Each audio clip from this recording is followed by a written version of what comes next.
My name is Hayley and I love cars. In fact, I was one of Austin Rover's first female mechanics.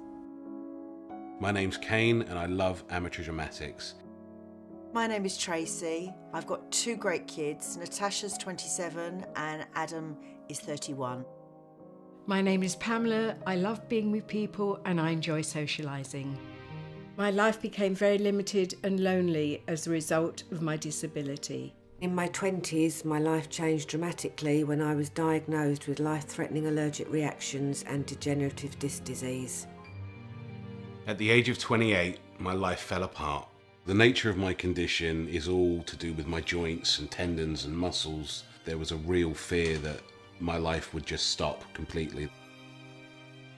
I woke up one morning and all of a sudden couldn't put any weight on my legs at all.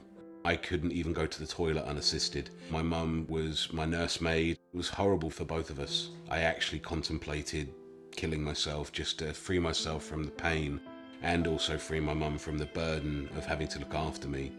Thinking about it, it's difficult.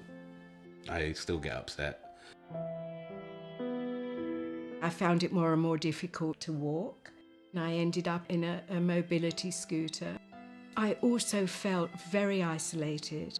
When I lost my partner, the bath became very difficult. I'm ashamed to say that I was only able to have strip washes. It was just awful. I felt almost unclean. Before I had any illnesses or disabilities, I was running a car hire company.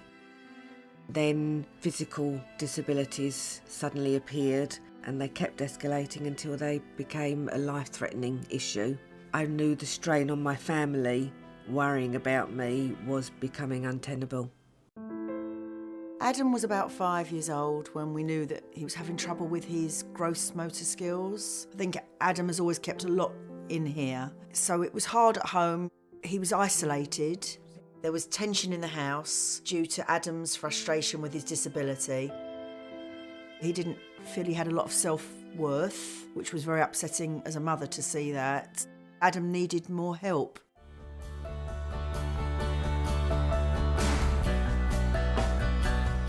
Jewish blind and disabled developments of 1 and 2 bedroom mobility apartments give people the independence they crave. My brother told me about JBD and he said it's a community and I've got the most wonderful apartment. Everything fitted in perfectly. We have a 24/7 emergency system and each morning and each afternoon one of the managers asks how I am. That is so reassuring. When I go downstairs, there's always smiling faces. It's a lovely environment and I'm so pleased I made the move. My son Adam now lives in a JBD apartment. 29 was a great age for him now to start to try and be independent. The change in him is unbelievable. It is fantastic. My family's life has changed amazingly. In the knowledge that Adam is safe, he really is happy, and that makes us happy to know that he is under JBD's wing, which is wonderful for us.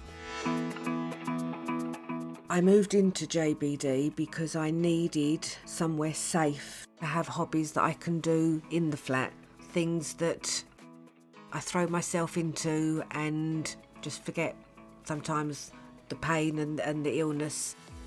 The most amazing thing that JBD do is they give you your full independence. To have 24-hour support is amazing because my doctors know how attentive the staff here are. I can stay at home and not be in hospital so much. Pesach parties, Hanukkah parties. You have a whole social life here without stepping outside the building. There are many people within all the JBD facilities that are in their 30s and younger, and there's nowhere else that they could have gone at that age. Living in a JBD building has really been a blessing. The house manager system's fantastic. If I fall, or even if I'm having a difficult day, I can pull the cord and know that somebody can come. For me, what has really been a game changer is the wet room and the shower. I can tend to my own needs, things that most people take for granted. washing myself, cooking for myself, dressing myself. My hope for the future is that I'm going to be able to start building my life back. Now, I have a home and potentially the world available to me. And it's not just about our stories. Over the last 50 years, thousands of people's lives have been transformed by Jewish blind and disabled. From the young to the still young at heart, couples who might otherwise have had to live apart, as well as singles and even family units. On behalf of each and every one, I would like to say a massive thank you to Jewish blind and disabled and to everyone whose support has made this possible. And over the next 50 years, Jewish blind and disabled plan to help even more people as they not only seek to buy more land for their desperately needed developments of state-of-the-art mobility apartments, but they also launch their independent living advisory service, taking their unparalleled expertise to people in their own homes for the very first time. But this can only be done with your help. So please, dig deep and help Jewish blind and disabled help those who have no other organisation to whom they can turn. Thank you.